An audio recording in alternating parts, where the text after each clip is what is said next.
Hey, what's up, everybody? Welcome back to Brainwash to be Broke, the show where we expose all the lies, all the beliefs, all the conditioning we were taught since we were born, and what is truly possible. So today I'm here with Rocky. Um, I know that I'm not even trying to actually pronounce your first name, but surname is Toro. Is that correct? Yes, you Awesome, Rocky Toro. That's perfect. awesome.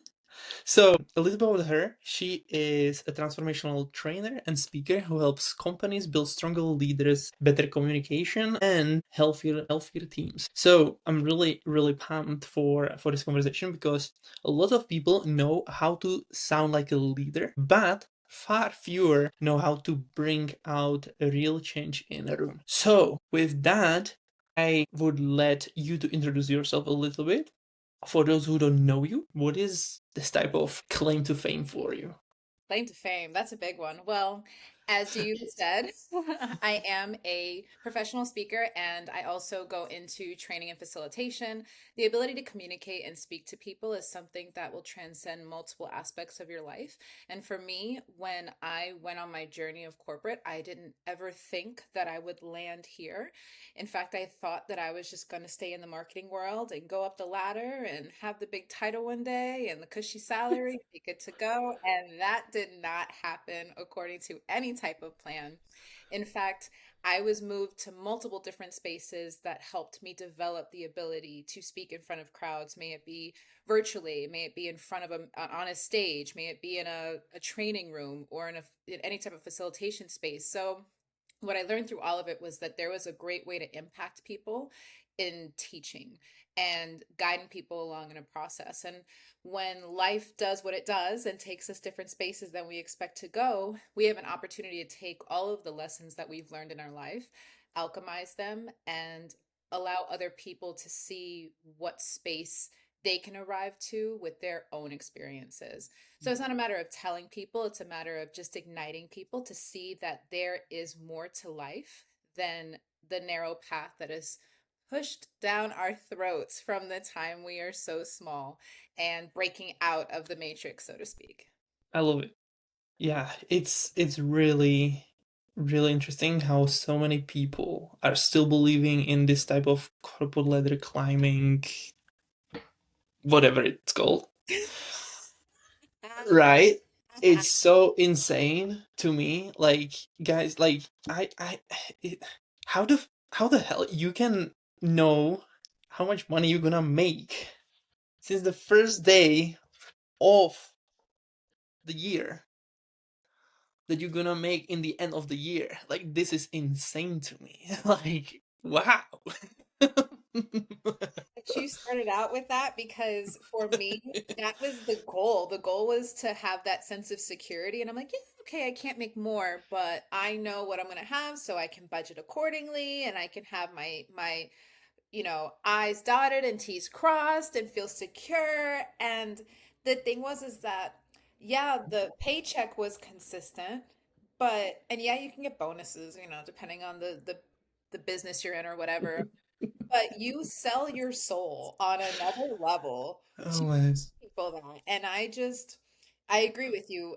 When you are in a space that a whole bunch of people are trying to go after the same thing and they look at you like competition, they are going to do whatever it takes to knock you off the pedestal, even if all you're doing is being a good employee. So, like freeing your soul was the bigger part than anything, but the allure is knowing that you have security in a world that doesn't make you feel secure. And once you're breaking Looking, out of it's that, so crazy. Oh my, yeah. yeah, You're gonna become like secure by working for somebody else that don't give a shit about you, and you just make him basically. You just spend the whole life to working for an hour, trading your time for literally peanuts. Crazy, crazy, crazy to me. your soul is like, I miss you. I'm out of your body. I'm no longer connected to you. You've given up everything that aligns with the person you were born to be. by doing this. And that was what changed everything for me. It was waking up and realizing I'm like, where did I go? Where did my joyful spirit go? Where did the creative person I am go? It like slowly seeps out of your pores and you don't even know what's happening. And you wake up and you're like, wait a minute, wait a minute. Well, I didn't quite just wake up. I kind of got kicked out of the nest and I was on the way down. I'm not going back. I'm not going Yeah, back. yeah.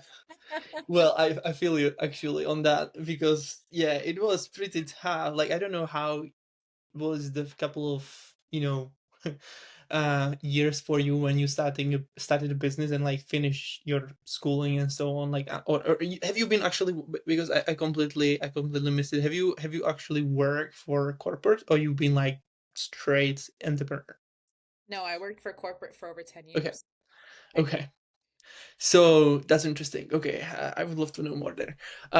But basically, like, when I'd never had a proper, like, job type of thing, never in my life.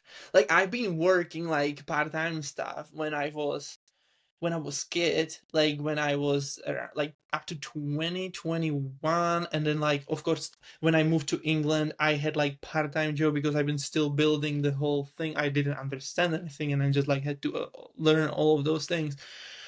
Couldn't speak English at that time. I had to like, it was a really tough time. Anyway, so I don't even know how it properly feels to be all the time like secure with, having the paycheck that's coming and so on. Like, I seen it from my parents and from people around, but I have never fit into that. I don't know why. It's really interesting. So, like, what was the vision for you when you finished the school and so on? Like, what actually like led you to, I'm going to just follow what everybody tells me to do, and like going towards, being employed, and like what actually drives you to make the decision to do that? Well, I'm first generation college in my home. Okay. So there was a very different understanding of what education could bring into your life. Mm, My grandparents were born in Puerto Rico, so they were born and they didn't have proper education past middle school.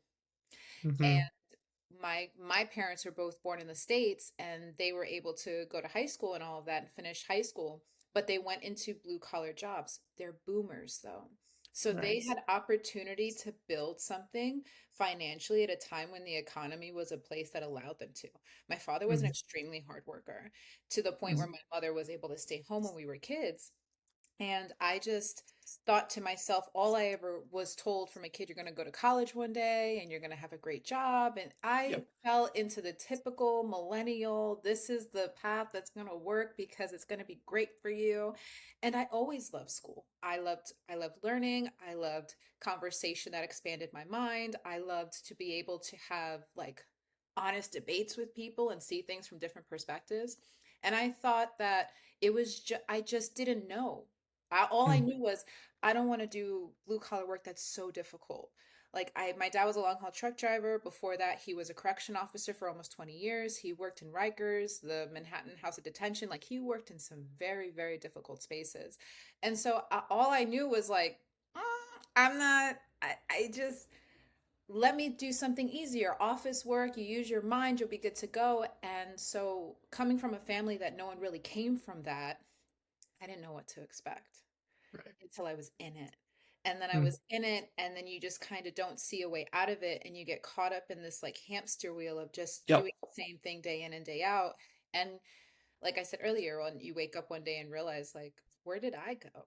Where did that spirit go? So for me, it was just embedded to do something that allots you the ability to have a life of safety and security because we come from a family line that doesn't have that. Right. I see.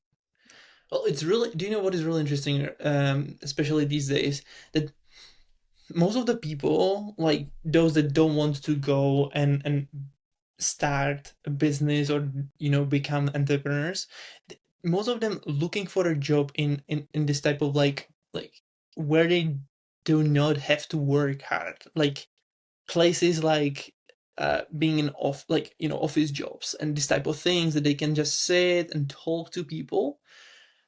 um but the biggest opportunity is actually opposite, right? Like I can see, like if I would literally, because I don't know how it's in US, but in Europe you get way higher wages right now if you're going to be employed as a freaking roofer, or I don't know, like Yep. some HVAC guy, or anything like anything that is like manual work. You're gonna get like 2 or 3 times higher hourly rate than literally working in an office job, which is really interesting.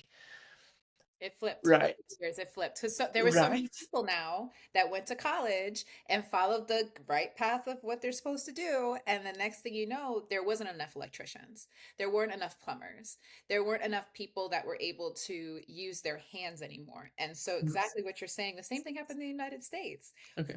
Now everybody's like, oh, no, go to technical school. Like, learn how to be a carpenter, learn something that you use your hands for, because it's like a dying art over here. And we need it. Right. You still need Right. like masonry type work, right? And I believe that this is actually the biggest opportunity when it comes to like even like being scared of that AI is gonna replace you, because like that's impossible. Like literally those jobs are not replaceable by AI. It's literally resistant to AI. But like office jobs, woo, that's like different level here. Like that's one of the things that's gonna disappear very fast.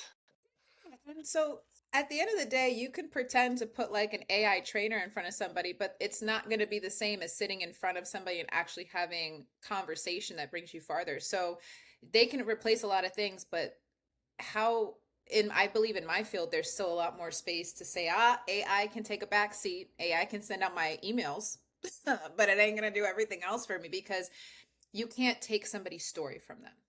Mm, And yeah. when you're able to feed into people and breathe life into them and show them how beautiful life can be, or the pain they've been through can turn them into something 10 times more powerful and take them on their journey. Yeah, there's pretty cool stories out there, but if you've ever like seen AI written stories, there's so many gaps. There's so many missing pieces. And You have so to be really good actually to make it sound really good. yeah, so you can't take that part. No, you They're can't. trying No. to, but it's not there. So I was like, as Yeah. long as I could ride this and, do what I do to help people, all right, let's go. Let's go. Yeah. Not going back to Yeah. that other stuff.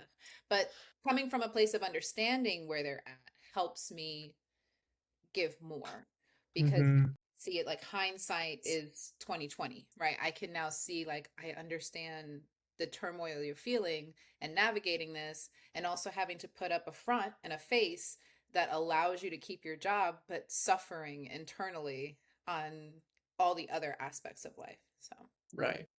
I don't know where I've heard it, or who says it. I don't know. Anyway, the thing is that like I've been searching on online or something, and there was a guy. I don't know who was it actually, because that would be like Jeremy Miner. No, it was Dan Martel actually. Oh yeah, he was talking about um, if you are starting a business, or even though like if you are in a business, one of the greatest opportunities right now, or like the opportunities that stick, even though the AI is here and like literally shifting the whole market, is still public speaking and sales. This is the most um what is the word I'm looking for? Like that is resilient? No, like it survives AI. yeah, Basically, AI cannot say that again. AI resistant, Oh, yeah, AI resistant. or Yeah. you could say So resilient. There's a couple different ways you could say it. yeah, You yeah, got yeah. So, what is your take on that? Actually, would you believe on the same? I believe Have you that. been thinking? Like, have you been even thinking about it? I'm just curious. Oh, of course. All right. So I originally wanted to go to art school growing up. Okay. I love creativity. And I didn't follow that path because art school is extremely expensive. And I was like, Mm, all right, well, 2008 happened. The economy was in a bad space. I was like, let's just go a little bit more practical. And what I learned in my life is that you never know where things are going to go. mm, But I also know that when you're following the right path, that it will happen for you and mm, your destiny will find you, especially when you're aligned within yourself. So there could be 1,000 different factors that come into your world, and there can be difficulty along the way. Everybody's path has a sense of difficulty to it. But I cannot sit here in a space of fear thinking that a robot's going to be able to stop me from doing what I do because I've said it before in other spaces too, in other interviews or on the radio. AI can't take my story from me, yeah, right? And so we have to also find that empowerment within ourselves to not let the fear take us, because I think a lot of the people that are pushing AI, that are trying to make more money out of it and in turn take away people's jobs, half the allure to them is the fear that it creates in people. So when you're like, well, I'm not going to be afraid of it, you've already taken so much from people. You've already played so many games with the economy. You've already played so many games with how the stock market works and how money moves and all of that. What are you going to do? What are you going to do? You can't, there's only so many more plays you have before you're not dealing with the game you're playing and the game shifts back to the people and they say, no more of that. No more. right. And Yeah. so one of the things I speak to is empowerment and community. And I believe that's one of the ways that we kind of move past this, is learning how to come together and not allow all of the differences that happen between us, or all of the spaces in which we're told we are different and that we should be divided, get in the way anymore. Because once we get out of those boxes, now we create a sense of unity and camaraderie and coming together. And the 1% of the 1%, they don't have the manpower anymore. So, but I digress. Don't get me too far down that path. Okay, this is really interesting. So from so from your perspective, like when it comes to actually like where everything is going with, you know, AI and like the like how the markets are shifting because they're shifting so fast. And like I've seen talking people even like or literally pivoting completely their businesses from, you know, like I have like literally $1 million coaching and now I'm shutting down and I literally going towards like AI powered softwares, building softwares and so on, because now AI make it so much easier to start doing something like that. Like when you said that like that it cannot take your story, right? What do you mean by actually that? When you are a professional speaker, when you're speaking in front of a crowd, there are different elements you can use to connect to your audience. Storytelling is one of the most powerful tools that you have at your tool belt to use. And when you're able to either tell your story in an empowering way or an insightful way, one that creates thought provoking ideas, or communicate someone else's story that gets the point across, you are feeding into the human experience, right? You're feeding into the reality of it. We are very good at understanding what's not authentic. We, Mhm. as human beings, we could feel the lack of it. And that's why when we run into and meet authentic people that are truly aligned with themselves, it's almost like this, we're in awe of this person because they're not like the programming, they are like themselves. And for some people, that's intimidating. And for other people, it's a breath of fresh air. It really depends on where you're at in your journey as well. But when you have something as powerful as storytelling, Netflix exists because there's great storytelling and they show the content of great storytelling, right? Our attention is currency. And when somebody can tell a great story, what was it? Who was that TikToker that did like a 50-part story and she blew up because she was able to tell a story that pulled people in, really kept them captivated? She was the first one to do it. She was the first one to show that you can have a little bit more fun with longer form content on a short form content platform and allow it to keep going and allow the story to unravel as it goes. That's what's so powerful about it. It's the part of seeing, like, I'm a Star Wars fan, right? It's seeing that the three original movies became an entire universe outside of the books because of storytelling. Because people were like, wait a minute, I resonate with that, even though we're talking about this fantasy thing. Well, maybe it's a fantasy. You don't know what's out there in the alien world, right? But like this whole fantasy of the universe going at it with each other and people from different spaces and backgrounds. But there was a sense of understanding that all of the individual stories that you can tell throughout the Star Wars universe, someone can say, wait, I resonate with that. I like that. So as long as we're able to go back to people in a world that's going to over inundate us with the futuristic AI, with the robots, with the this, that's really great. There are people on this planet that their gift and their calling is to help create this space. And it's amazing. Use it as the tool that it is, not something that becomes who you are. Because once you give a piece of yourself or give yourself over and you stop being aligned with who you are, that's when everything starts crumbling in your life. You have to be able to take it, use it, utilize it in the space, not be unaware because life will leave you, and then just keep it moving and be who you are throughout all of it. And that's one of the bigger things too. Like, don't let them reprogram you into the next phase of life. Ask yourself, ask the questions, and kind of say, but wait, how does this work for me? How does this work for people? And so to tie it all back to what you're saying with public speaking, with that being such a foundational piece of it, good luck, AI. Wow. Okay. Well, I don't like. What did you do the first job in the corporate? Because like I still don't get how did you get into public speaking? Like what, how, like where is the bridge to you be like, getting basically a like, being just a normal person as everybody else, like, following the path to become somebody like who you are now. So like how public speaking for you become a thing even like. I'm going to go back just a little bit further. Okay. Public speaking was a natural thing that I didn't know I had, right? So I grew up dancing classical ballet as a kid and became very Okay. comfortable with the stage, became very comfortable with presentation and being able to be in front of a crowd. In fourth grade, the principal came into my room and asked me to speak at the fifth grade graduation. Mm-hmm. Didn't know, like, this was something very rare. Students didn't speak at the graduation like this. And because I had done like the morning anchor and all that as a kid. So this was a talent again I didn't see within myself. I was just like, okay, yeah, sure, not a problem. Let's go up there in front and talk to people, right? And I think that storyline repeated itself when I got older. So when I graduated from the University of South Florida, not too long after, I started a job with Verizon. I was a marketing analyst.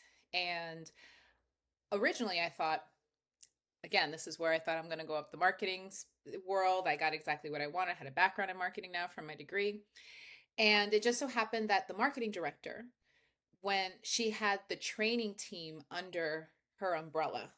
And so, about 6 months into the role, I had done a few projects, I had done a few things, and she brought me in the room and she said, you have a talent that you do not recognize and you're not utilizing, and I'm going to put you into the training department. Mm-hmm. We need somebody that can do it, and you're the person that can. I was devastated. I was devastated, right? I was like, no. I didn't say that to the director. I said, yes, ma'am. Thank you for the opportunity. Walked out, went home that day and cried. Okay. It's like,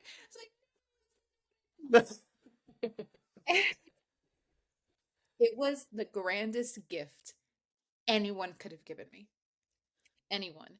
Because I was a contractor and I had to now train in a union environment. And in the States, those are like two polar opposites, right? And I'm what, 23 years old, and I'm training people that have been with the company longer than I've been alive, right? There were some people in there that are like, "Psh, okay, this little kid over here." So I had to really lean into what I know, and that was communicating with people. And these were sellers that were on the phones a lot, right? They were behind their desk a lot. And for them, they just needed a moment sometimes to just release what was on their minds or in their hearts, or they communicate the frustrations that they were running into while they were doing their job. So I took that as an opportunity to listen. And I took it as an opportunity to whisper back in the ears of the people that were making decisions because I sat on the same floor in the same rooms with those people because the marketing team was a little, considered higher up in the hierarchy in that particular company. And that's kind of where I realized there was a lot of opportunity, and we blew the numbers out of the water. We developed a lot of positives from that training world, and it ended up working really well and in my favor. And I didn't realize how much good I was doing, right? I was just doing my job. So, that now being on my official resume, every single job I got after that it was like an oddball kind of weird job with weird, roles and needs and operations. And this is a catch all bucket, and you're doing something and a little bit of this and a little bit of that, but it gave me the tools I needed to continue to progress. So when I went into my operations role and I had to do virtual training because I was a regional operational specialist in digital marketing space, and I had a team in DC, I had a virtual team, I had a Chicago team, and I'm now working with them virtually because I sit in New York at this time. And there was time I worked a little bit with the San Jose market. I worked with the partner channel, which was a whole nother world, right? That was just a whole nother space to be in. And it was also developing my ability to communicate. And when you're working virtually with people and you're training them, a lot of times they're checked out, they're not paying attention. So, learning how to bring the group in when you're not in their face with it is another thing that it allowed me to develop in that natural space I was already performing pretty well in, and have more fun with people and make it a little bit more lax and get the point across and have great performers be their absolute best. So, I continued to have little oddballs, things that I did, or I was asked to do extra projects that allowed me to talk to people. There was one point that I was working with the employee resource group for Vamos Forward, which was the Latino group that was at the company I was at.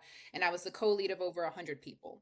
And I got to work with C-level executives and communicate how the Latino community was feeling during a time of like George Floyd, during the time of a lot of racial rift within, well, there's always been, but this was a heightened level at the time.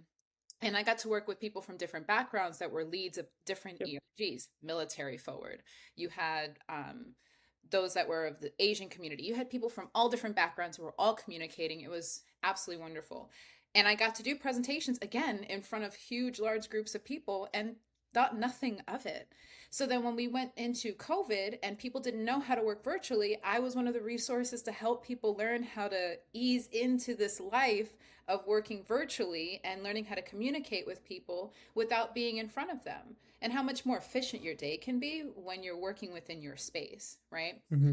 Now, fast forward through a couple of other roles and positions. The last company I was working at, I was working in client success, and I have a background in client success, which is also a lot of presenting, a lot of speaking to people, a lot of clients, a lot of ability to connect, understand problems, solve them, move people forward with also keeping them up to date and like up to speed with what's happening, and just taking accountability. That's a major, major part of client success because things are going wrong a lot, right? And you have to be the one that looks at the client and tells them the truth, right? So I was asked, since I had worked with my leadership at that time in previous roles, to do a work life balance workshop. But they gave me less than 2 days to pull an entire work life balance workshop together, along with all my other work. So this is where they made their first mistake. Because when I did the work life balance workshop, it went very well. It went very, very well. It was very well received, to the point that when we had our half business review in front of the entire company in Aruba that January, they asked me to speak, and they asked me to do my work life balance workshop in front of the entire company. And I did. I was the only one that didn't have a director level title or higher that was going to be in front of the crowd. And it went, again, it was just a really positive space. It was a well received facilitation. There were conversations that were being had that needed to be heard. The C-level executives were in the room as part, just as much a part as the individual contributors were. So it was a healthy space to be in. Now, this was in January of 2024, and I realized getting on the plane back home, you know what? This speaking thing is what I got to do. this is my gift, whether I want to admit it or not. I'm going to go for it. And I decided that's what I was going to do. I think the universe, when it realizes that you finally, your hard-headed self has accepted where you're supposed to be in life, it was like, oh, she finally gets it. Perfect. So we need her to keep up that momentum. Mm. And it doesn't always happen on the back of a beautiful story either, because that April, my father was diagnosed with stomach cancer. And when I tried to get time off to be with him, a month later, I was laid off from my role. Top performer, all of a sudden laid off. And what I did realize was I was not going to go back to the corporate space or going back to spaces where I was going to be dealing with anxiety and an unnecessary stress. I was going to follow my path this time. And so I started building my business, getting kicked out of the nest. And it was make it happen on the way down. And I made so many mistakes in the midst of building from a place of, dare I say, fear and stress, and on top of worrying about my father and of my family. He's the closest person to me in my entire family. So just all of these different things were happening, and I was changing as a person fundamentally. But I knew that staying in the space that I was scarier than building something I had never done before. And that's what pretty much prompted me to go for it. And I started building. I started building my keynotes. I started trying things that worked. I did things that didn't work. And in the midst of it, I realized, well, facilitation and training is something that ties right back to speaking in front of people. And I have a large foundation in that from my experience. And I'm going to lean into it. And so you try things, you take things away. Just as you said, you had a coaching business that you're now sunsetting. It happens to all of us. And being able to find our space and our niche and go for it and have faith and know that when you're doing what you're meant to do, it is going to happen. That's a big, big, major part of it. So that is more or less how I got into it. It was this silent ability that stayed in the background of the life I was building. Meanwhile, the entire time I was building life, I was developing the skill and didn't realize it until it happened. Have you ever hit the rock bottom? I'm just curious because when I hear the story, it doesn't even seems like that you hit the rock bottom. It was more like a natural progression towards like you getting kicked out and then like starting something that is completely, maybe the rock bottom was like to discover like if when your father had the cancer or something. Did you get the rock bottom or you never? Actually, I'm just curious. I have, I have, yes. I didn't, when we tell the story, we have to tell the highlights of what it is, and we can't just only dwell on the difficult parts that happen.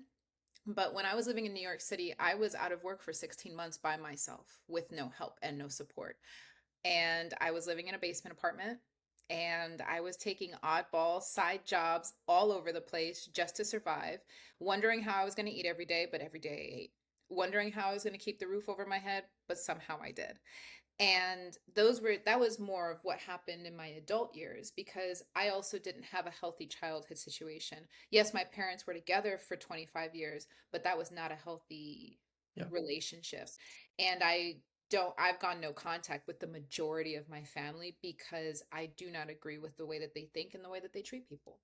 And so, just on the path of finding myself, a lot of what I put my focus into was building my career, because there was more control in being able to do that, even though there's still a lack of control in many ways there.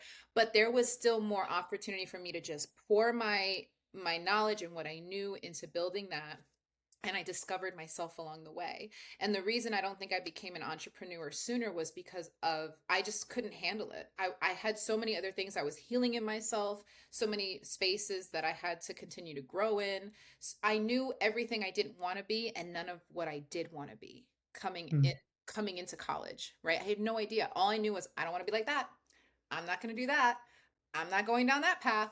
But when that is what you understand of life, and you don't have the guidance from someone that can look at you, again, first generation college students, my parents didn't know how to guide me.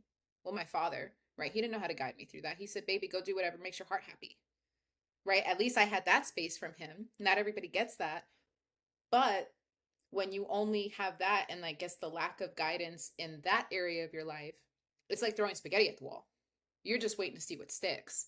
And it was on my path that I had to learn who I was and who I wasn't. And it was a whole bunch of testing out who I wasn't to find who I am. And that was getting to that also helped me arrive at, okay, now you're ready to walk away from corporate because you love yourself, you have your self-worth intact, your self-confidence is there. The world has tried to break you down 1,000 times and you continue to get up 1,001, and now you're ready to go on to this next big long journey or this next trying time, because being an entrepreneur is not easy. It's not at all. It's a very spiritual process, whether people want to admit it or not, because you have to be, there is no blueprint anymore. Yes, there could be coaches out there. Yes, there can be mentors out there, and they say, do these 5 steps and you will be successful. And it doesn't work for you.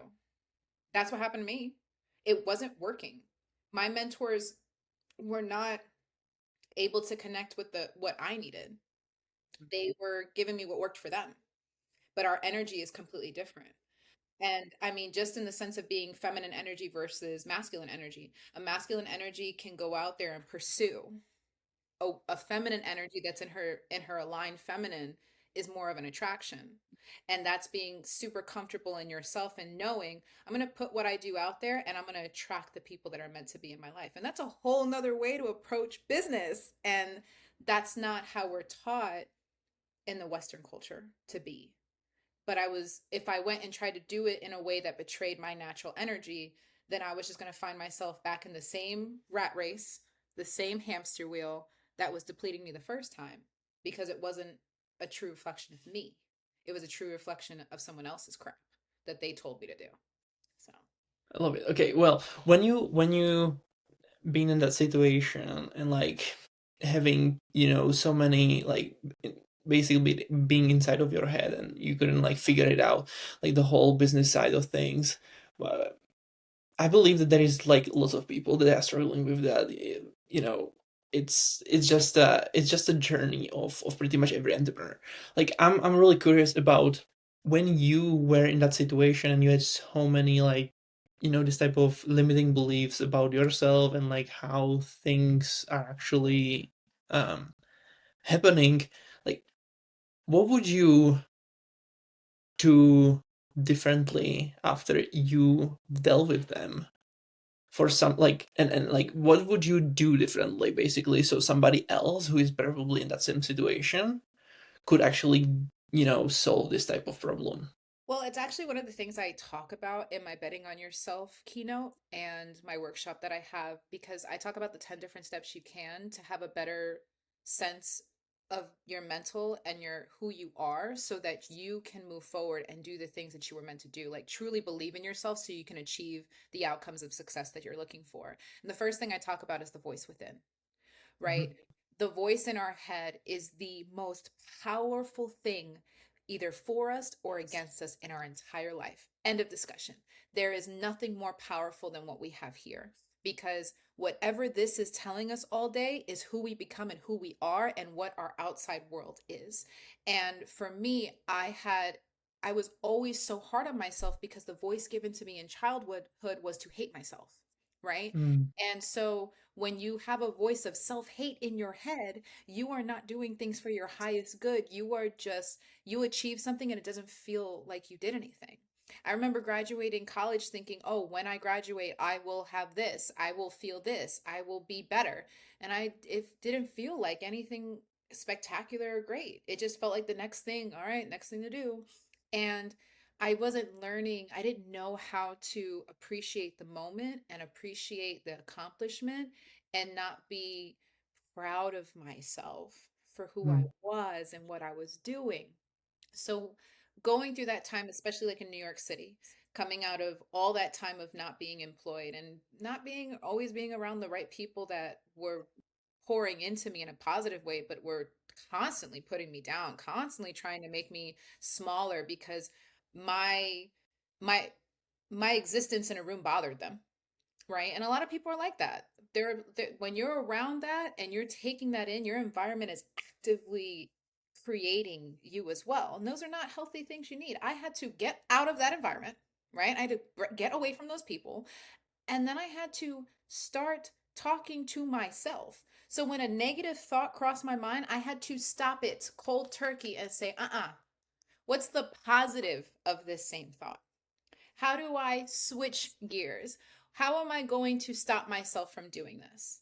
And it happened from a conversation I was having with a coworker that she's like, I worry about you a bit because you're always so hard on yourself and it's almost too much. And that's when it clicked. That moment is when it clicked. And I decided, you know what? Every time I have a negative thought, I'm going to catch that negative thought and I'm going to release it from my mind. And the more at the beginning, it's very difficult. To reprogram your mindset is very, very difficult. But every time I caught myself doing something that was self-deprecating, I Mm. stopped and I poured into myself. And then before you know it, you wake up one day and you're like, wait a minute.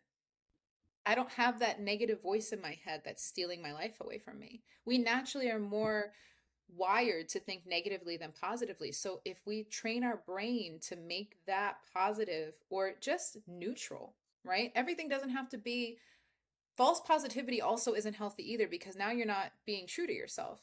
You have to be able to balance it all out. But if you're only focusing on the negative, you're only going to get negative outcomes. And so it was a one day at a time, one thought at a time to help make my mind a healthy space. And when your mind is a healthy space, your emotions become healthier, your body becomes healthier, your glow comes back, and you can sit in a restaurant by yourself and enjoy time with you and not running away from yourself into the next person, into the next situation, into the next binge watch. You're actually enjoying time with your mind because that's the person you're going to spend the most time with in your entire life is yourself. So you might as well make it a beautiful experience. And sometimes we have to fight for that. We have to fight for that in our life. And that helped break a cycle that had been passed down from one generation to the next in my family and in the people I was around. And the only people around me are the people that truly love me and truly pour into me. There is no one, if people play games, they are not allowed access because they're not going to mess with all that work that was put in to be the person I am today. Is there a lot of people that you have rejected after, like having this type of like mindset change, the way that you operate right now? Yes. And it is being okay with it. And there are people, there's still good people that we may have grown apart or gone different directions, or I don't see them as much because we're we're in different environments now. That's fine. But I know who are the people that are worth reaching out to, How do taking you determining who to reaching out to or who to be around? by their respect, Okay. by there are my boundaries are my boundaries. People that respect my boundaries and people that honor my boundaries and people that I honor their boundaries and honor where they're at, those are the relationships that continue to grow and thrive. But if you are testing people to see what you can get away with or what they will take from you because you're like, maybe she likes me enough so that I can do, no. Because eventually, when we catch on, we have to ask ourselves, are we going to allow this cycle to continue? Or are we going to step up into the next level of our lives? Because the next set of blessings cannot come until you Mm. show the universe, you show the world, no, I'm no longer that person that resonates with that type of behavior. And I will not lose myself to be accepted by the many. I will not. And you will see more opportunity come your way. The right opportunities will come your way. The right people will come your way when you give them space. I had a friend tell me this one time, and it was in the context of dating, right? And it was just the best advice ever. She said, you can't have the right car pull up into the parking spot if the parking spot is full with something that doesn't belong there. Yeah. Well, that's really Yeah. So clip yeah. that, I snip, love that. snip. Yeah. Do you think it's the same way also like in a business side of thing, like being around people that they are keep growing and so on, like because like I'm a big believer of the environment too, like being around people that actually motivates you every day, and like and I'm really good at actually cutting people off like from my life that doesn't serve me and like or not align with what is my vision. And it sometimes like sometimes it's really hard to, because like you have family, members, and they still have to be around that. Like it's, you cannot just get rid of your family, right? So, but it's really tough sometimes to like being okay to listening what they are saying, right? And what they think and what they believe in. And like people may be scared of like going to business or starting something on their own just because of them. But I have never had that, problem. I don't know if you did. And if you did, or if you know somebody, how they deal with it actually. So by the time I was ready to start my business, the family that I had near me was family that just supported me as a person, right? I've had to cut off the majority of my family, unfortunately. But they also weren't around in the years that I needed them. So when I Mm, became an adult and when I moved to New York, one of the things I wanted to do was try and build relationships with the family I had there, and they weren't interested. So I was like, all right, fine. Do you? It was very heart-wrenching for me because I grew up wanting that love of family, but learning how to be able to say, hey, you're not healthy for me, was a lesson I learned maybe too young. Maybe it was too young, but it was something that allowed me to move on. Now, where I think I fell into some situations was that because I wasn't around family that I felt secure and loved by, I let friends into my life, and friendships were very important for me. And sometimes they weren't friends that had the best interesting. for Okay. me, right? They Yep. they wanted me to play a role in their life. Yep. And it was, you could be the supporting character. And in your own story, you got to be main character energy. You got to be the Yep. person that's like, well, all right, you're the sidekick in my story. Like, let me not lose myself to please you. And when we're understanding what love is not from a space that we come from, then that's a whole part of a journey that you're uncovering and discovering within yourself. And again, boundaries, right? Who am I within myself that does not allow this type of particular behavior? Mm, But um to what you're saying with the programming of it all, I came from more of a programming of get a good job and make money and be secure. And so breaking out of that was breaking out of like that poverty mindset that mhm, my time is only as good as exchanging hours for it.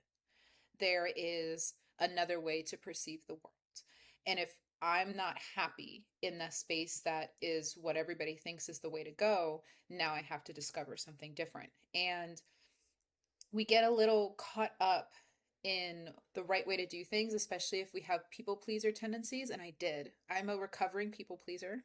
I'm proud. I'm proud to say recovering because I don't listen to that crap no more, right?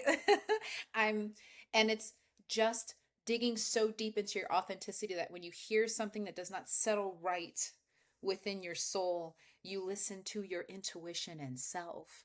And if you know that that person, if you continue to hear it, it's going to put you on a path or or really stop you from connecting, then that means you have to maybe take a little space. That doesn't mean you cut them off completely. Not everybody gets cut off completely. Sometimes you just need introspection.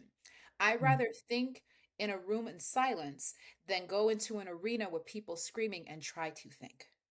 And that's what life can feel like when you're surrounded by a whole bunch of people telling you to do this or do that or do this. Respectfully, why don't you take that same energy and put it into yourself and allow me to do what I got to do for me? And sometimes it does come out to be that kind of intense because there's some people that don't respect it. There's some people that are like, no, go do your thing. Like, well, go be free, go do all that. And there's other people like, no, you need to live your life like this and do that and control you here and control. Get out of my face. I am not to be controlled. Like, if you want to enjoy my energy, allow me to be free in who I am because I allow you to be free in who you are. And that's what makes everything better with the people you're around when you're, in a sense, for me anyway, in that freedom of self and allowing them to have freedom of self. And when it naturally aligns those freedoms, that's a really dope energy to be in. But forcing something that doesn't work, and that's a lot of what happens in the corporate world. You're forcing yourself to work with a bunch of people that you're like, yeah, that's so true. Like yeah, exactly what I like when I've been doing those part-time jobs. Like literally, that was it.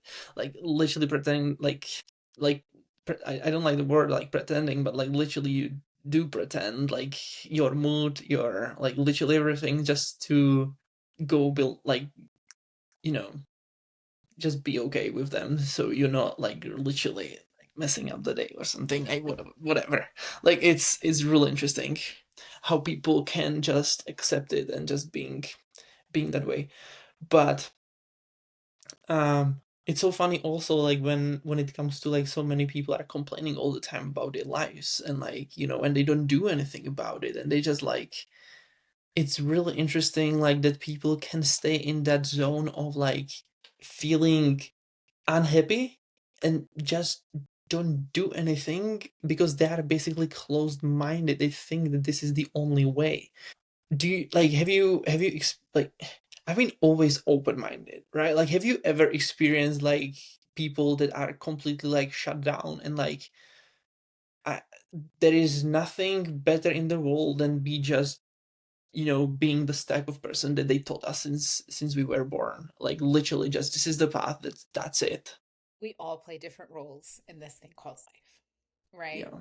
And sadly, there are some people that come to this earth so that you can look at and go, I don't want that, Mm, right?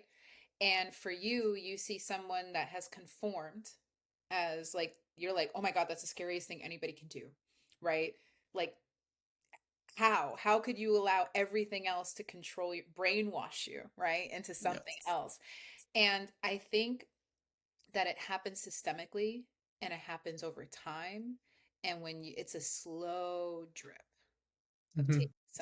taking somebody from themselves, right? There are some people that thrive in that environment. Do you think that this type of people can ever change and become successful, like, or like successful entrepreneurs, for example, or like doing something on their own? Or is it more like that it would have to happen some type of event or something? Don't want to say bad, but most of the time what I can see is like something like major event happens and then people change really fast. I believe life is change. Mm, And I believe that nothing will ever stay the same. Even those people that are planted and try to act like life will always be the same day in and day out. And that every single being on this planet has the capacity and the ability to be who they choose to be, and that they can change, but it has to be such a personal internal thing that occurs. mm, And again, to environment, the environment can sometimes do something traumatic or do something huge. A huge event can shift your whole world, like near death experiences. People come out of that completely different. They're just not the same anymore. Or it could be a little every day is taken from you and you lose that life force within you, and you wake up one day. It's the saddest thing to listen to somebody. I think the elderly are so important to listen to, because someone that had that life, that looks at you as they're getting to their final years of being on this earth, and they go, I wish I wouldn't have, I wish I would have, and taking the time to listen to those stories. Every day that we're alive, we have the ability to be whoever we want to be. But the world will tell us, well, you've done this, you've done that, you've acted this way, you've been this your whole life, you'll never be anything different.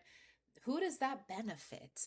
When mm, you think about who's telling the story and who's trying to control the narrative, think about how it benefits them. Because if they want people not to change and to be the same and to go into this, do the same thing every single day, it's making them money usually. It's mm, giving them the comforts of life. It's affording them the life that they want on your back and your effort. And so you have to be able to be self-aware enough to recognize what is happening, and then strong enough to take the action to change the cycle, because our minds are not wired for success. They are wired for safety. And mm, even if something is painful, even if something is going to hurt us every day, but it is familiar, our mind rather be in the familiar than go into the world of something different, because not knowing what happens next is scary. And that's why I say entrepreneurial paths are very spiritual, because you have to have so much faith that you don't know what the next step looks like, but you continue to take the next step. And faith can look many different ways. It doesn't have to be tied to a religious belief. It just is faith in what you mm, doing and faith in your story and your journey. And so when someone has arrived to that, yes, I absolutely believe they can do it. It is whether they've arrived or not. Again, some people were ready to be entrepreneurs from the day that they stepped into the workforce from when they were young, and they're like, yeah, like you. Me, I was like, nope, nope, no, no. I want something that's just simple. Life has been so stressful and crazy in 1,000 different ways. I just want something simple. It wasn't simple. But in the Yeah. journey of finding myself, I was strong enough to arrive to now go, all right, now I'm ready to tackle this. Now I'm ready to be that entrepreneur. Now I'm ready to fall flat on my face and get up over and over again, however many times it takes. It is what it is. You just what I'm not going to do is go backwards. Yeah. And it's that conviction, you know. Yeah, it never was it never was easy. Like even for me, like I had so much, the stuff in my head that literally, blocks me from taking an actions like so many times. Like I had to. It's really interesting. Do you believe in the be do have type of thing? Tell me more about that. Be do have, so that you have to become the person to do the thing, to have the thing. It's like the Tony Robbins type of thing. I think like his teaching is like the framework be do have. Have you heard of that before? I haven't heard that exact framework, but I 100% Okay. believe in it because it's an identity shift. Okay. Because like, okay, okay, let me bring something up, and like I want to see your perspective on that, actually, because I because there are people saying that you have to become first the person to do the thing to actually have those things. So if having is actually a result of doing, having is out of the play. I don't care about that, right? But being and doing, that's really interesting, because you can act as a person. For example, let's say that you are a patient. So you're gonna be patient. Basically, you're gonna act as a patient person, and you're gonna act for a year or 2 years. And that way that you act in that way, you actually become somebody who is patient, who literally people gonna tell about you that you are a patient person. So, in my opinion, there are different ways how people are describing it that you have to first become, but how you can first become, because the becoming is actually part of doing also. May I challenge you? Okay. Instead of saying acting, you say aligning. Aligning. Okay. Yeah, Aligning, that makes sense right? actually. Okay. Because if we are acting, then we are becoming something else. But if Mm-hmm. we're aligning, we're coming back to our truest self. Mm-hmm. And when we are, you're talking about principles of like manifestation as well, right? This Okay. all ties back to different levels of there's a Yep. thousand different perspectives of the same thing, and people are trying to arrive at where they're at, right? So for some people it may work to say, you know what, I'm going to switch on that actor and I'm going to Mm-hmm. dress the part, I'm going to comb my hair that way, I'm going to do my Yep. makeup that way, I'm going to put myself in the Isn't it, yeah, isn't it that actually like, what is it, the alter ego type of thing, like when you have like split, like, some successful people have basically the split ego or something like that, the alter ego it called or something, and they yeah, basically like they can be this type of person, and now like they're on the stage and like they're performing like, oh my, like amazing, but when you are on off the stage, then you are basically complete like shy type of like, introvert or such a thing. So yeah. yes. So Okay. Rocky actually comes from that. So Mm-hmm. Rocky is an old nickname that I had Okay. during my time well, I've had it throughout my life, but mostly when I was in New York, everybody called me Rocky or Rock. And that was a very difficult time for me in the sense of personal self and identity. And so when I decided to create my public persona, which is like my Sasha Fierce or my Tina Snow, right? I decided that I was going to take that name and re-empower it and give it back to me because I wanted my personal life to be my personal life. And when you have a public persona, you have to be able to say, well, not everybody gets access to all of me because Right. I can't, I'm not going to be able to participate in a healthy way. But what I do know is that there is a switch that you Mm-hmm. hit. And it's one of the things I talk about in when I have a training course that I do one-on-one for people that want to become better speakers. And I talk about a lot of different aspects of speaking outside of just creating a framework, but your facial expressions and using body language and your ability to put inflection in your voice, all of those things add to what you're trying to say. Because if somebody's monotone and just talking like this, nobody's really caring what you're saying, Yeah. right? So you've got to be able to like Yeah. add something to it, but it needs to be you. It needs to be the most authentic version of you. Some people are Mm, just more educational in tone, and that's fine. You receive them well when they are who they are. But when I walk on stage, whether it's a dance routine, whether it's speaking, whether it's facilitating, no matter what it is, the moment or hosting, I'm asked to get on a mic or project my voice out or present whatever it is. You could be walking in a model runway show and not say anything. Whatever it is, there is a switch that you must hit. And that is the energy of taking what's happening in the room and mm, transmuting it and alchemizing it and projecting it back and giving it back to the audience. You mm, have to give it back to the audience. And that, when you do it, depending on what it is, it could be a draining experience. You can't be on all the time. Nobody can be on all the time. We are given different even TVs have to turn off, right? Everything in life has to turn off. One of the things we say is like, well, did you turn your computer on and off when it started acting mm, up? Like you needed a minute, it needed to catch up, right? And we all need to have that. So yes. When I walk on stage, the identity of Rocky, yeah, cool. That's my stage. That is my stage presence. That is my stage persona. I'm on. It's there is all of the anxiety, all of the fear, all of the stress, all of the extra energy that's flowing through you. When you have the capacity to hit a switch, you have a capacity to take all of that energy and then hyper focus it. That's mm. what it pretty much is. And you hyper focus it into your audience. Hyper focus it into giving them the best show you possibly can. The best of you. And I'm one of those people that I'll debate you all day on it. Some people are like, "Oh, well, my best I some people are like, "Oh, well, sometimes I'm on and sometimes I just can't hit the switch." And I'll tell them, "Well, what were you feeling that day?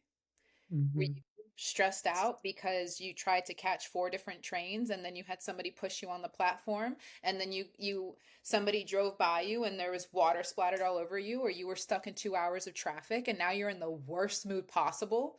You're a human. You're irritated. You're all the things. Instead of trying to switch into happy mode, which is a mode that feels very foreign in that moment, channel the anger, channel the frustration. Say, all right, you know what? Today I'm a little bit spicy. The things that come up might be a little spicier today. But then you go into your flow state and then you come back to where you need to be. And it's just channeling the energy you have at your disposal, not trying to force an energy that's not there. And so I'll tell anybody, I can be moody, right? I can some days and other days, right? So I just channel whatever's there, channel it and be in it and be, again, that is me being honest with my authentic self. More, some people are more Yeah. even keel and they can tap into their on switch from a same space more regularly. Me, I'm not built that way. And I'm okay Yeah. with that because that's part of my superpower and that's part of me. And it's yeah. So It's feel authentic. So you're perfect. Like when the way that you what you are, how you do, how you present yourself. Yeah.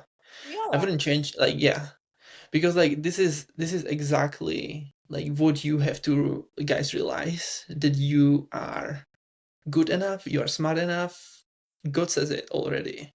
And if you believe those things that somebody else labeled you in a school or anywhere else, it's just somebody who cannot, who basically, what is it like? What they say? It's the insecurities that basically they see in you from them basically because the things that they lack in. So it's So called yeah, projecting onto another yeah, person, right? yeah. So when we recognize that the interaction that we have with other people is a projection of how they see themselves and not who we truly are, then we Mm, can live a freer life, right?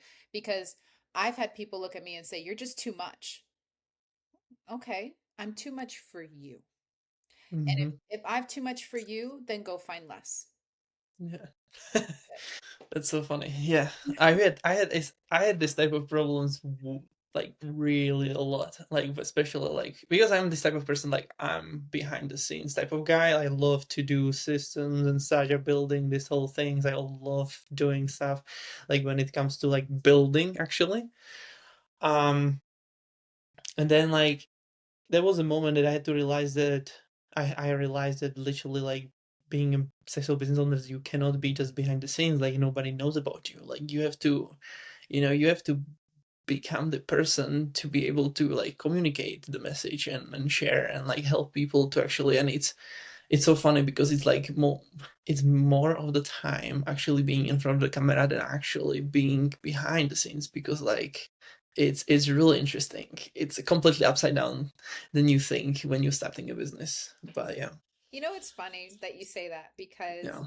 even as somebody that's very comfortable being in front of people, I recognize Right. that there are certain things I don't want to do, right? And I What find do you mean? so I find posting on social media to be super draining. Oh, I find it well, super. yeah, it is. I hate these type of things to do too, but it's like it's really important. Like I believe like you don't even have to have like multiple channels. Um, like before you hit like 1 million, you can have just one and then emails and such. Like it's totally fine. I don't think that you need more channels than one. And depends on like what you like actually. Like I've for you YouTube, like literally go for YouTube and just talk and talk and talk and talk, and you're gonna be like I'm telling you. It's so funny you say that because when I had one of my mentors were like social media, post, post, post, post, post, and I was posting all types of crap. I went back and I archived so much stuff, not even funny. But I realized I was like, okay, the woman that created this original content, I'm no longer aligning with that woman because I don't build from a place of fear anymore. I took time away to realign and rediscover and then say, okay, right? So Yeah. my new website is the woman I am, the woman I'm continuing to become, not the woman that I was. And that project took a while because that was the deepest part of it. Since my business is around me, I had to say, but who am I in the world? Where does my business go? What is the next step? What is this next season of what it is to be Yeah. Rocky? And I had to stop posting to get my mind right. I had to Mm. stop with the TikToks and stop with the IG and I go on IG and I'm like, this doesn't I don't know. So Yeah. for me, I love getting on podcasts and talking with people. I love it. This part here is great for me. Like going on to different places and platforms and having real conversation, love it to death. What I was doing before, I think I did some really valuable stuff. I'm not going to act like I didn't put value out there. But if I'm rebuilding a business that drains me in one way or another, then am I being honest with myself? Because there's a lot of speakers out there that have no social media presence. Ask me how they do it. No, there, and I knew it. There went my light. It's funny. My light likes to play games with me. I knew this was going to happen. But I I had to say, all right, well, what's going to be healthy for me? What's going to be a healthier space that I arrive, that I'm in, that I feel good in with my business? And so if I'm not going to do as much social media wise, or if I'm going to rediscover my strategy on the way, which I have no problem doing, realigning strategy and going back at it is part of it, right? Then what do I have to show up as and where do I have to place myself so that I'm offsetting that? Hmm. And if I choose to partner with somebody and speak with them regularly and do it that way, because I feel really good in natural conversation with people, Yep. who's the right person to do that with? That isn't going to backstab you in the end, right? Yeah. Because Yeah. I think I was thinking about it, one of the questions that you asked me before, but there were a lot of people I had to walk away from, and it included business because they were seeing me in their grander scheme of what they wanted for them, and they Hmm. were placating me and telling me all the things I wanted to hear with no intent of ever doing right by me. Yep. Yep. And I'm a believer in karma.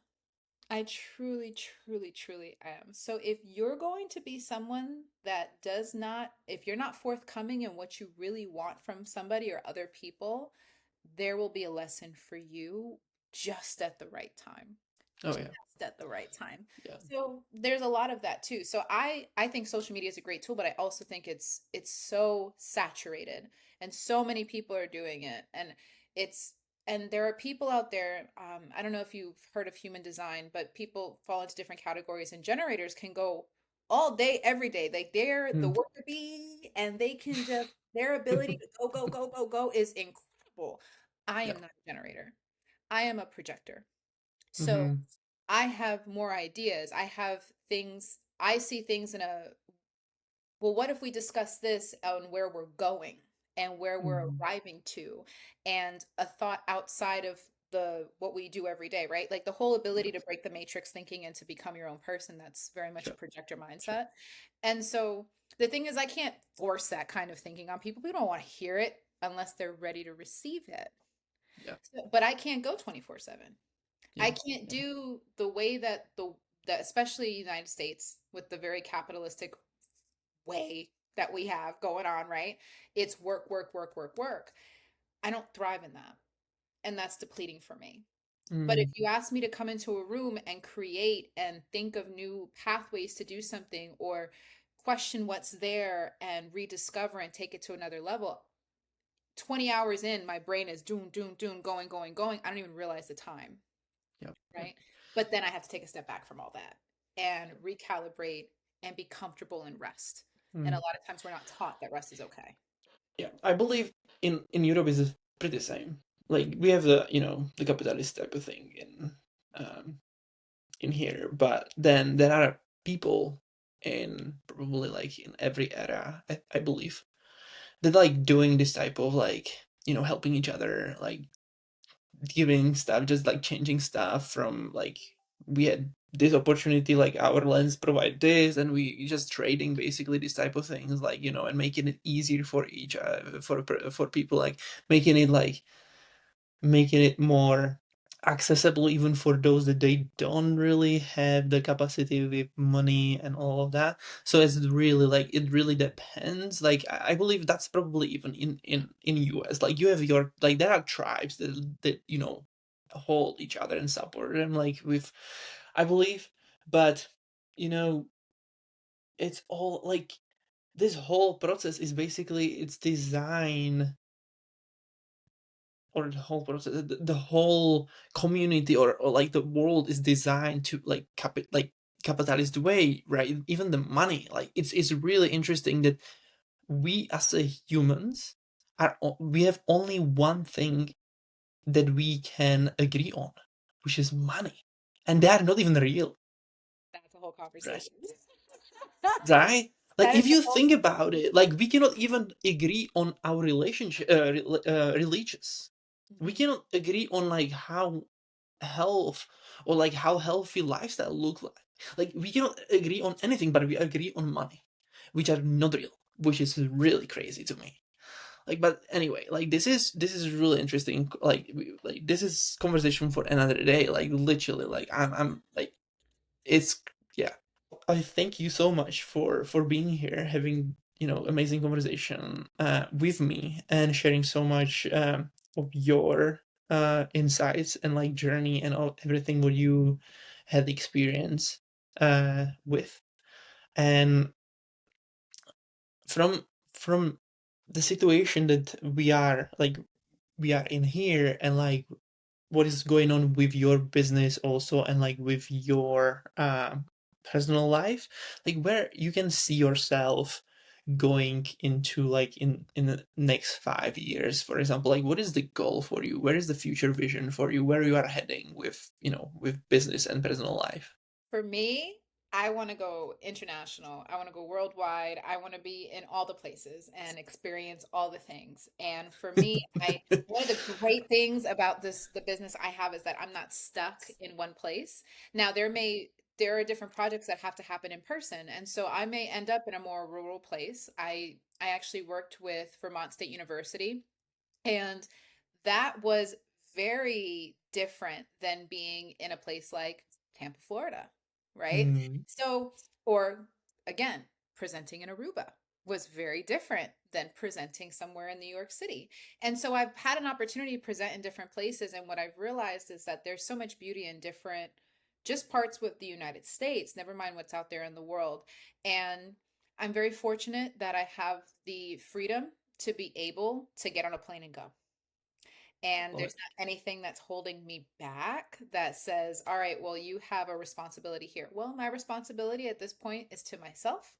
And it is, I have my little doggy and we can go. That's basically where I'm at in my life. And so with that, it may not have been the path because they tell so many women have kids, have a family, get married by this time, and all, that's success, and that wasn't success for me. Now, since I'm not in that situation, I'm out. So I would love to be able to do what I do for more people and discover more cultures and ideas and spaces and be I free. love it. Yeah, freedom is huge. Yeah, totally. Like that was the thing that I started. Why I started a business. Like time freedom, location freedom, money freedom. Don't give a shit about anything like what somebody else thinks that we're gonna be following. Well, not the way, not the chance. Anyway, like going on. Like, no. Okay. Anyway, so last uh, last thing that we're gonna go through is like I have three rapid fire, and then I would love to also know like where people can contact you, connect with you, get in touch with you if they need some help or so. So the first question is, what would be a book that you would recommend somebody to read that like help you to become this type of person that you are, um maybe even public speaking. That is a I know it's rapid fire, and I should say something quick off the top of my head. If you are looking to create better habits so that you can have a better productive day, then um, the Atomic Habits is a great book. It's a Yeah, great book. yeah, yeah, But if love it. you're looking to explore like who you are as a person and the way life will take you, I'm a huge fan of The Alchemist. I Mm, loved that. mm-hmm. So it just depends on what part of the world, what Love part of it, love it. the journey you're And on. for public speaking, what would you say? Public speaking, there's so much stuff out there, to be Mm, honest. And I'm just going to shamelessly plug that I have my own workbook and I have my own stuff that I've created. And I have a book that I'm putting together, but it's not officially release date that goes the stories that connect to the okay, workbook. So there's different perspectives along the way. So can I put it on one book? No, I think I rather tap more into somebody's story and finding self sure. and then allowing the journey to I unfold love it, my love it, love it. perspective. Okay, if you had the opportunity of taking down an a an advice that doesn't serve people from the internet, what would you take down? What is like something that The fake is it till you make it. okay? We talked about becoming an identity, but to Yeah. me, don't fake anything in who you are. Become more Okay. authentic, double down in being authentic, and that will guide you on your way. Love it. And if this would be your last interview you would ever done, what would be the message that you would love to leave behind you? Authenticity. Be you. You are so powerful in who you are. And the reason the world tries to make you everything else but who you are is because if they take your power from you, they can control you. So be Yeah, you I love it. That's all really cool. the way. Awesome. Well, thank you so much. So where people can find you to connect with you?